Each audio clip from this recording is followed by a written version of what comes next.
Centre कौन चलावे? रमीला। अगर रमीला एकली जाएगा सेंटर माथे बिना हाथ धोआ बोले तो रमीला ने बात मानी जिंगा में? ना माने। नहीं मानेगा। क्यों नहीं मानेगा? क्योंकि वे एकली गई है। हम सेशन करते हैं, जैसे निर्णय को समझना, निर्णय लेना और समाज को समझना, समुदाय को समझना।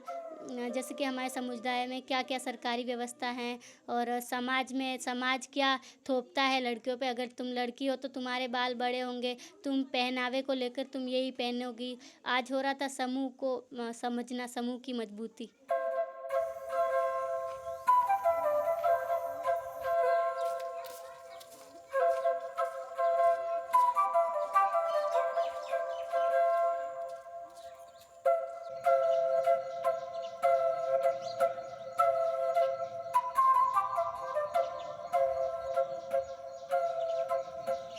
2007 में पहली बार विशाखा में हीलिंग का काम शुरू हुआ। तब हमें लगा कि ये जो महिलाएं आ रही हैं, ये सो कॉल्ड वो जो उनकी डिज़ायर थी या जो वो जस्टिस चाहती थी, वो जस्टिस उनको मिल गया। उनके पक्ष में राजीनामा या फैसला आया, पर उसके बावजूद भी उनका जो व्यवहार बदला, उनका जो लाइफ में जो खुशियाँ आनी चाहिए थी वो खुशियाँ नहीं आई। ज़िंदगी जीने का पैटर्न बहुत स्लो और एकदम हैवी और डल हो गया। तो समझ में आया कि सिर्फ पक्ष में फैसला आ जाने से काम नहीं होगा, कुछ और मिसिंग है। न्याय को खुशहाली के साथ जोड़ना पड़ेगा। तो फिर हीलिंग का काम शुरू हुआ और एक विशाखा ने एक आनंदी के नाम से एक हीलिंग सेंटर भी शुरू किया। करीबन 4 साल तक वो सेंटर हम लोग चला पाए। तो ये जो हीलिंग के काम को करने का ड्रीम वहाँ से अधूरा छूटा हुआ था, तो जिसको अभी हम HCF के साथ पूरा करने की कोशिश करें, और वो एक लिंक है माने।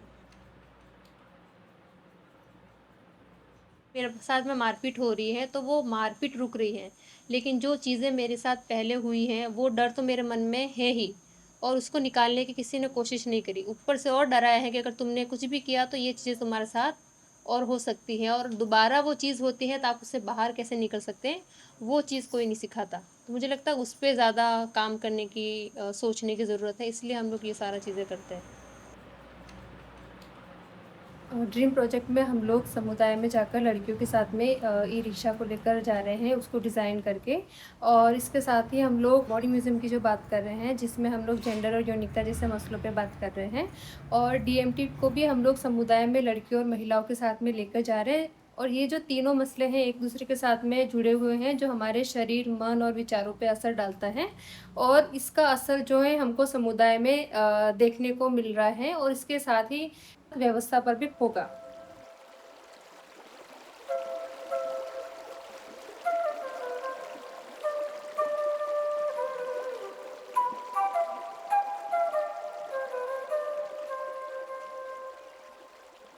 शरीर को लेकर शर्म है, उसके साथ ही जानकारी नहीं है हमारी शरीर के प्रति। जैसे हम एक सत्र करते हैं कि आओ शरीर को जानो, तब उसमें हम देखते हैं कि बाहरी अंगों को लड़कियां बहुत आसानी से समझती हैं, पर अंदर हमारा शरीर कैसा है, कैसा दिखता है, उसका कैसा काम है, उसकी क्या प्रक्रियाएं हैं, कितने तंत्र हैं, जब वो जानकारी नहीं होती है तो शरीर को लेकर हमारी समझ कम होती है। और उस समझ से क्या होती है कि बहुत सारी जो भ्रांतियाँ हैं वो भ्रांतियाँ, एक उदाहरण से कि लड़कियों को अंडा नहीं खाना चाहिए, अंडा खाने से बच्चे नहीं पैदा होते हैं। तो उन भ्रांतियों को तोड़ना एक मकसद है, अपने शरीर की प्रक्रियाओं को समझ पाए। दूसरा, जितनी भी राजनीति है या जितना भी नियंत्रण है लड़कियों की, महिलाओं की ज़िंदगी में, वो सब कुछ शरीर से जुड़ा हुआ है। तो इसके ऊपर भी बातचीत चलाने के लिए ये बॉडी म्यूज़ियम बहुत कारगर साबित होगा।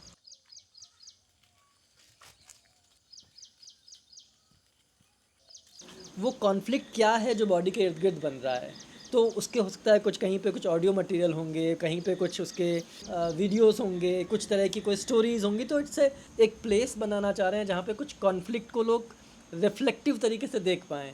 वो देख पाएँ कि एक फीमेल बॉडी और एक मेल बॉडी के अंदर भी एक कनेक्शन है, या हम सिर्फ इन दो ही बॉडीज़ को देख रहे हैं, तो उनकी जो मल्टीपल जेंडर आइडेंटिटीज़ हैं या जो सेक्सुअल आइडेंटिटीज़ हैं वो कैसे काम कर रही होती हैं, कैसे सोशल नॉर्म्स अल्टीमेटली सबके ऊपर एक ही तरह से ऑपरेट कर रहे होते हैं, जबकि हम कुछ को बिल्कुल बाहर कर देते हैं कि नहीं, इनकी तो बात ही मत करो। तो इन सब के लिए ये एक्सपेरिमेंटल प्लेस तो होना ही पड़ेगा।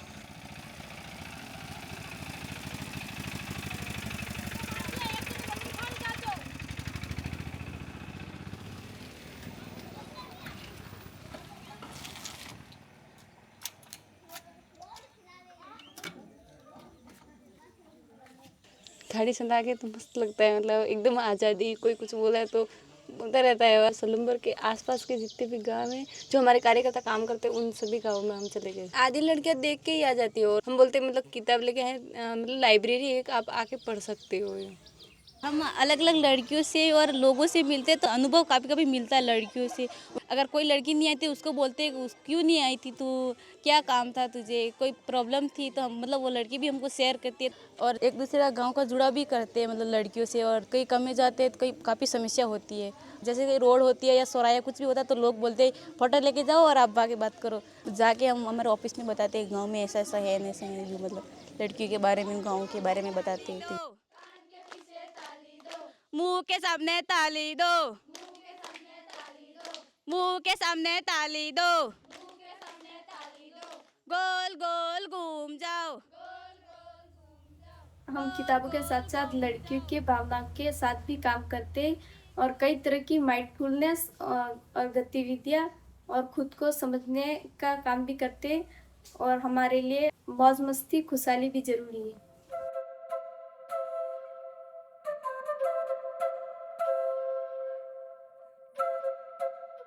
पहली बार ई रिक्शा हमारे यहाँ आया है तो लोग काफ़ी मतलब देखते, कभी कभी हम ये सोचते हैं कि हम 4 लीवर सिलाई कहाँ सस्ता है, पर कभी कभी ये सोचते हैं नहीं हमारा ई रिक्शा तो अच्छा थे, लोग तो देखते रहे, 4 लीवर कौन देखता था। यूँ खुद को मतलब खुद के बारे में सोचना है, खुद विरोध करना खुद के लिए कि हम हमारे साथ हिंसा हो रही है तो हम उनको इस हिंसा को कैसे निकल सकते, तो आपको मतलब एकदम एक्टिव रहना है।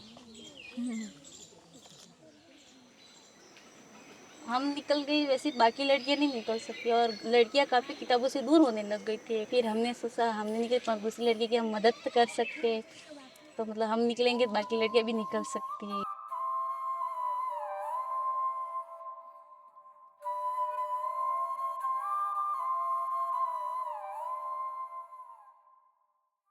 हमारे कारवां को मंजिलों का इंतजार है, ये आंधियों ये बिजलियों की पीठ पर सवार है। हमारे कारवां को मंजिलों का इंतजार है, ये आंधियों ये बिजलियों की पीठ पर सवार है।